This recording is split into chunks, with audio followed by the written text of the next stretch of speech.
Assalamualaikum warahmatullahi wabarakatuh. Perkenalkan, nama saya Latifah Azakia Salsabila dari instansi Badan Nasional Pencarian dan Pertolongan. Saya dari kelompok 1 Angkatan 5 akan memberikan pengalaman belajar dan ulasan pemaknaan saya terhadap materi manajemen ASN dan Smart ASN pada materi hari ini. Pada materi hari ini saya mendapatkan pengalaman belajar yang komprehensif mengenai pentingnya manajemen ASN yang adaptif dan pengembangan Smart ASN dalam menghadapi tantangan digitalisasi pemerintahan. Materi-materi tersebut menyoroti bagaimana ancaman cyber seperti kasus kebocoran data BPJS Kesehatan dan kasus peretasan Bejorka menegaskan urgensi bagi aparatur sipil negara untuk tidak hanya cakap secara digital, tetapi juga memiliki kesadaran etika dan budaya digital yang kuat. Materi hari ini secara implisit mengembangkan bahwa manajemen ASN di era digital harus berfokus pada manajemen risiko digital yang matang.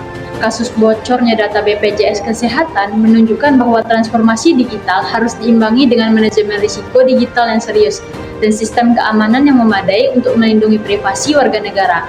Ini berarti manajemen ASN harus mampu mengidentifikasi, mengevaluasi, dan mengelola risiko cyber yang melekat pada setiap instansi digital. Pengembangan kapasitas SDM.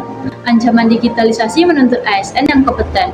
Ini mencakup peningkatan keterampilan teknis dalam membangun, mengelola, dan mengembangkan sistem digital pemerintahan, serta kemampuan merespon serangan cyber. Manajemen ASN perlu merancang program pelatihan dan membentuk tim respon insiden keamanan cyber. Pentingnya kebijakan dan standar keamanan data yang ketat ditekankan, termasuk penggunaan enkripsi dan autentikasi berlapis, serta kebijakan manajemen akses dan data berlapis peran. Manajemen ASN bertanggung jawab untuk memastikan kebijakan ini diterapkan secara konsisten dan diaudit secara berkala. Konsep Smart ASN secara langsung dibahas dan dipahami melalui lensa kasus peretasan Bejorka dan ancaman digitalisasi. Seorang Smart ASN adalah individu yang tidak hanya melek teknologi tetapi juga memiliki kesadaran dan tanggung jawab penuh dalam ekosistem digital. Smart ASN harus memiliki keterampilan teknis yang memadai untuk membangun, mengelola, dan mengamankan sistem digital pemerintahan. Kasus Bejorka menunjukkan bahwa kurangnya digitalisasi skill pada tim pengembangan atau administrator sistem dapat menjadi celah keamanan. Misalnya penggunaan data kata sandi yang salah, kata sandi yang lemah, atau konfigurasi server yang tidak aman. Kecakapan digitalisasi bagi ASN adalah fondasi untuk memastikan operasional pemerintahan berbasis digital berjalan aman dan efisien. Ini mencakup kemampuan mengidentifikasi dan merespons serangan cyber, serta menerapkan praktis keamanan cyber terbaik. Kasus kebocoran data menyoroti pentingnya etika dalam pengelolaan data pribadi. Smart ASN harus sadar akan pentingnya menjaga kerahasiaan dan integritas data, serta menghindari penyalahgunaan wewenang terkait akses data.